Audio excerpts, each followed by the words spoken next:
একটা কথা মনে রাখুন, কোরআন হাদিস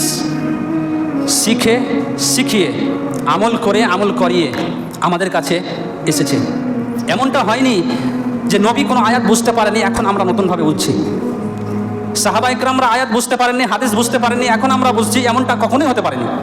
আল ইয়াউমা আকমালতু লাকুম দীনাকুম ওয়া আতমামতু আলাইকুম নি'মাতি ওয়া রাদিতু লাকুমুল ইসলাম দীনা। আল্লাহ তাআলা বলছেন দিনকে আমি পরিপূর্ণ করে দিয়েছি, আর নবীও বলছেন যে আমি তোমাদের কাছে এই দিনকে পৌঁছে দিয়েছি। তার মানে দিনের মধ্যে কোনো অস্পষ্টতা নেই, স্পষ্টভাবে সমস্ত কিছু পৌঁছে দিয়েছেন। এখন যদি কেউ আপনার কাছে কোনো আয়াত নিয়ে এসে, হাদিস নিয়ে এসে বলে যে এটা হচ্ছে এর তাফসীর, এর ব্যাখ্যা, আপনি তাকে একটাই প্রশ্ন করবেন যে আজ থেকে 1400 বছর ধরে কোরআন শিখে আমল করিয়ে তাবলীগ করে প্রচার করে আমাদের কাছে পৌঁছেছে। এমন হয়নি যে ডাইরেক্ট আমাদের কাছে চলে এসেছে, এমনটা হয়নি। আল্লাহ তাআলা নবীকে শিখেছেন, নবী সাহাবাদেরকে শিখেছেন, সাহাবা তাবেঈনদেরকে শিখেছেন, এইভাবে এক এক করে আমাদের কাছে পৌঁছেছে কোরআন। এমনটা নয় যে ডাইরেক্ট অবতীর্ণ হয়েছে।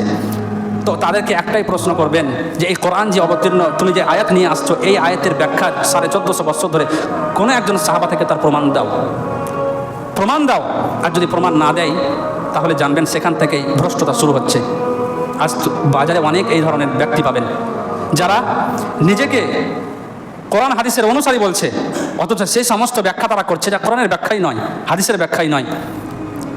তার মধ্যে শাকিল বিন হানিফ নামে এক ব্যক্তি, আলী মোহাম্মদ নামে এক ব্যক্তি, আলী মির্জা মোহাম্মদ নামে এক ব্যক্তি, যারা কোরআন এবং হাদিসের ব্যাখ্যা করছে।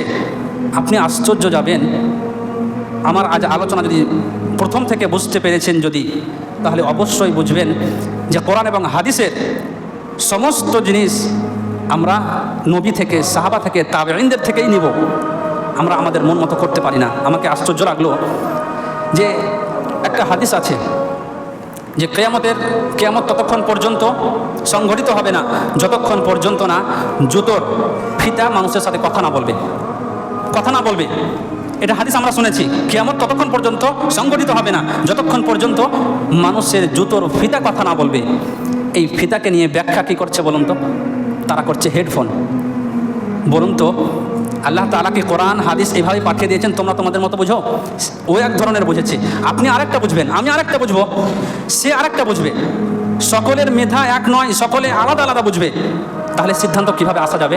আমি তো বললাম যে এর ব্যাখ্যা, এই হাদিস কি নবীর যুগে ছিল না? নবী যখন এই হাদিসটি বলেন তখন কি সাহাবারা উপস্থিত ছিল না?